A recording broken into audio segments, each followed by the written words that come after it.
నమస్కారం. మనీ మార్ట్‌లో మాట్లాడుతున్నట్టు చాలా సంతోషంగా ఉంది. ఇవాళ మార్కెట్ ఏమో 100 పాయింట్ అప్‌లో ఉంది. మార్నింగ్ ఏమో 30 పాయింట్లు మైనస్‌లో ఉంటది. బేసిక్‌లీ 3 బ్యాంక్ పెంచారు. ఒకటి ఐసీఐసీ బ్యాంక్, హెచ్‌డీఎఫ్‌సీ బ్యాంక్, మళ్ళీ మన తలక IDFC bank.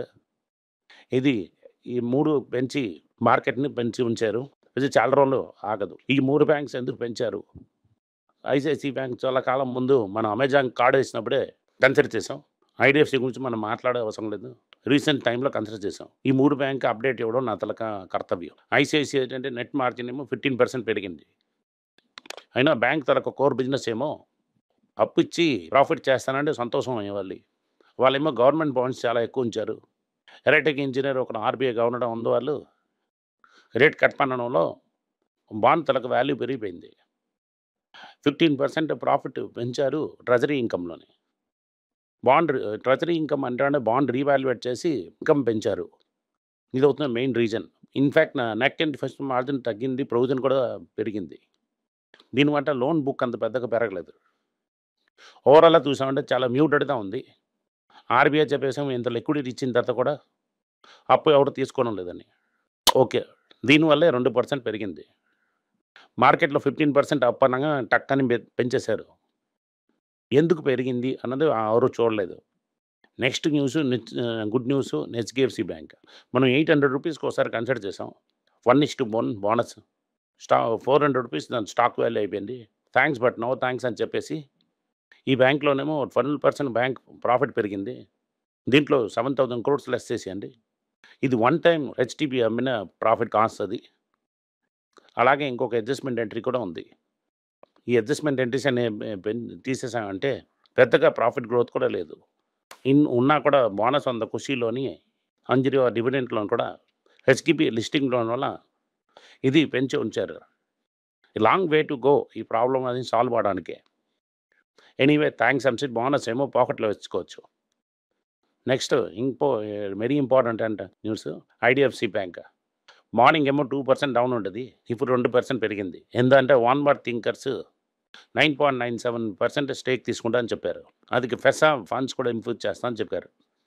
అదికి competition commission of India approval ఇచ్చేశారు. ఇది ఆర్‌బీఐలో పెండింగ్ ఉంటది. ఆర్‌బీఐ అప్రూవ్ చేసేసింది. 2% పెరిగింది. ఒక బోర్డ్ సీట్ ఇస్తాం. అది పబ్లిక్ షేర్ హోల్డింగ్ ఒత్తుకోవడం వల్ల అది క్రాస్ త్రూ అవ్వలేదు. సో, ఇప్పుడు 9.97% వాన్‌వర్త్ థింకర్స్ తీసుకున్నారు. కన్సిడర్ చేస్తూనే ఉండలాం. భయం ఉంటదంటే వదిలేయండి. అవుతుందని ఐడియా. దీంట్లోనే మార్కెట్‌లో ఇదవుతున్న 3 సూపర్ స్టార్ పెర్ఫార్మర్స్. దీనివల్లే మార్కెట్ పెరిగింది.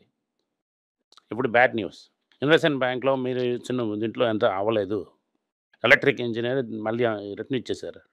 ఎలక్ట్రిక్ ఇంజినీర్ కొత్త నేమ్ అడిగారు.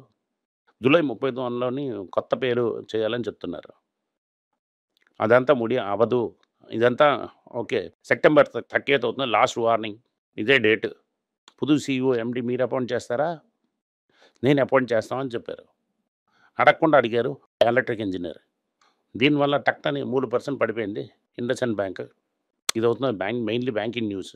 దీంట్లో మాకు నచ్చిన సౌత్ ఇండియన్ బ్యాంక్ 2% టక్కుమని పడిపోయి ₹29కి వచ్చేసింది. కావాలంటే మీరు కన్సిడర్ చేసుకోవచ్చు. ఇవాళ మంచి న్యూస్. ఇవాళ అవుతున్నది ఇది బ్యాంకింగ్ సెక్టర్ ఇవాళ అవుతున్న న్యూస్ అది. నెక్స్ట్ మనకి మంచి ఫేవరెట్ అయిన కంపెనీ ఉంది హోండా. ఇవాళేమో హోండా ఏమో ఒక కొత్త న్యూస్ ఇచ్చింది మనకి. ర్యాకెట్ వదిలేసామని మనకి 4 పోటీ అని చెప్పి అది ఆంగ్లంలో మాట్లాడింది. మేమవుతున్నాం world's largest two wheeler manufacturer. మనకి సౌత్ ఏషియాలోని మనకి 50% మీద మార్కెట్ షేర్ ఉంది. ఇండియాలోనే మాకు 30% మార్కెట్ షేర్ కావాలని ఆశగుంది. అందుకేంటంటే ఇండియాలోని లేడీస్ ఏమో టూ వీలర్ యూజ్ చేయడం లేదు. ఓన్లీ 10% పీపుల్ ఏమో స్కూటర్ వదులుతున్నారు. వాళ్ళకి టైలర్ చేసి ప్రోడక్ట్ ఒకటే తీస్తాం అలాగని చెప్తున్నారు. 30 ఎలక్ట్రిక్ మోడల్స్ రెడీగా ఉన్నాయి. ఒకటి తర్వాత ఒకటి మనం అలాగ తీస్తాం అలాగని చెప్తున్నారు. ఇండియాలోని nearly 47 lakhs motor cycles last year అమ్మారు. 47 lakhs 52,000 motor cycles. Just behind అవుతున్నది హీరో మోటార్స్. ఆరు 50 లాక్స్. దీంట్లో మీ రేటు తెలుసుకోవాలంటే హీరో తలకు most of the technology Honda నుంచి వచ్చింది.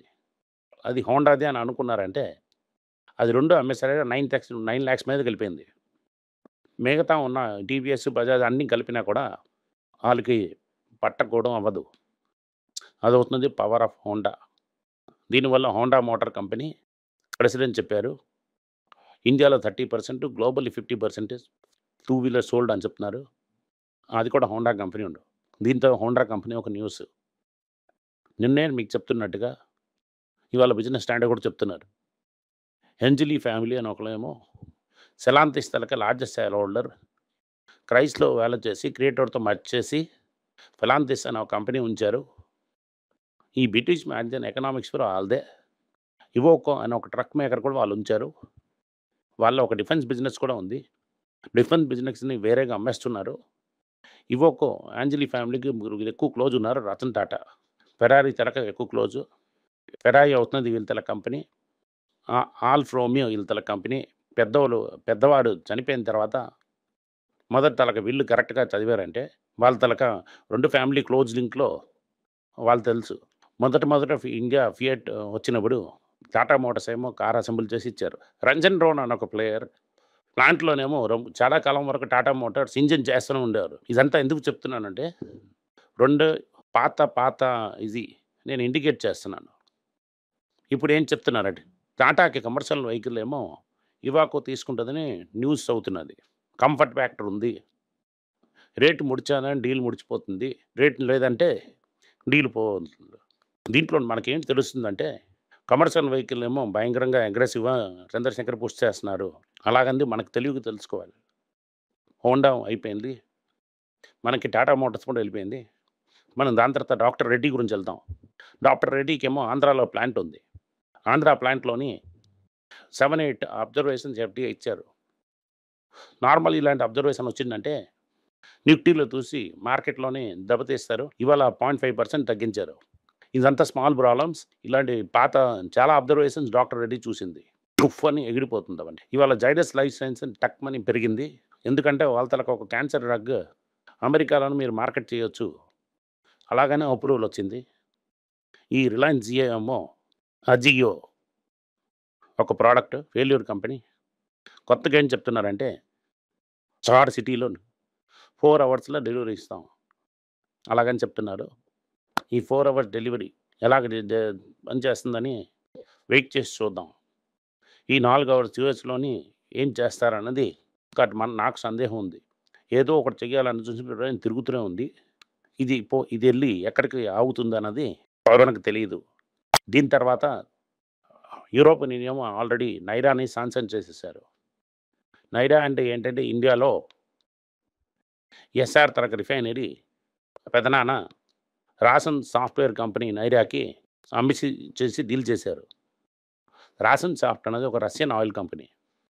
రష్యా నుంచి ఆయిల్ తీసుకొని వచ్చి గుజరాత్లో రిఫైన్ చేసి యూరోప్లో అమ్ముతూనే ఉన్నారు.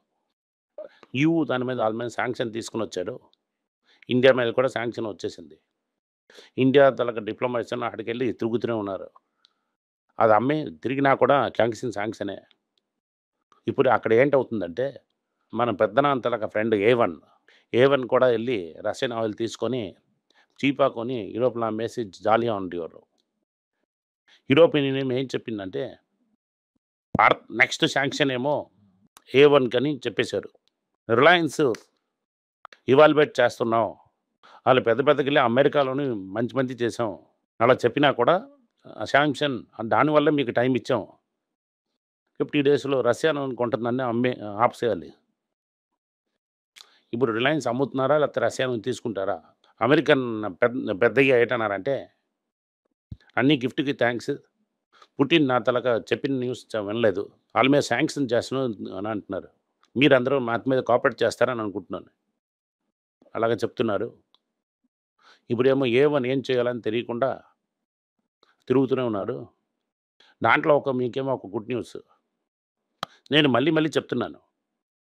అమ్మగారికి ట్యాక్స్ కావాలి, సెబీకి ఫైన్, ఎవోకరేజ్కి ఫీజు, బ్రోకర్కి, ఎక్స్చేంజ్ ఛార్జెస్ NSEకి, మీకేమో వైట్ వాల్. ఇది అవుతున్న స్కీమ్. ఈ స్కీమ్లోనేమో 1 lakh crores మీరు డబ్బులు వదిలేశారు. జైన్ స్టీచ్ ఏమో దానివల్ల ఒక ఫైన్ చేసాం. అదేం చెప్తున్నారు సార్, 2.1 బిలియన్ తీసుకొని వెళ్ళిపోయారు. ఒక 500 million మీరు అడుగుతున్నారు. ఇప్పటికి మేము డిపాజిట్ చేసి కోర్టులో కేసు వేస్తాం. అది ఎఫ్టీ మాది ఉండి నాకు వడ్డీ వస్తూనే ఉన్నాయి. ఇందా తీసుకొని $570 బిలియన్. ఇప్పుడు నేను సీట్‌కి పన్ను కట్టేశాను. మీరు లోన్‌కి వదలండి. సీట్ వదలండి. మళ్ళీ 3 సీట్‌లో మనం ఆడలాం. ప్రజలందరూ కుతూహలంగా ఉన్నారు అని ఇప్పుడున్నందరూ చిన్న పసంగులందరూ ఐఫోన్, యూట్యూబ్‌లో ఇన్‌ఫ్లుయెన్సర్ చూసేసి ఫోన్ తీసుకెళ్ళి బ్యాంక్‌లోని అప్పు తీసుకొని మళ్ళీ తలక కొడుకులకి ఇవ్వడానికి రెడీ అయిపోయారు. చూసుకోండి. మీరు బుద్ధిశాలిగా వేయకుండా ఉంటారని అనుకుంటున్నాను. Thank you. నమస్కారం. ఇవాళ అవుతున్న ఇంతే న్యూసు. చెప్తున్న న్యూసు గుర్తుకోండి. గోల్ అవ్వకండి. నమస్కారం. Thank you.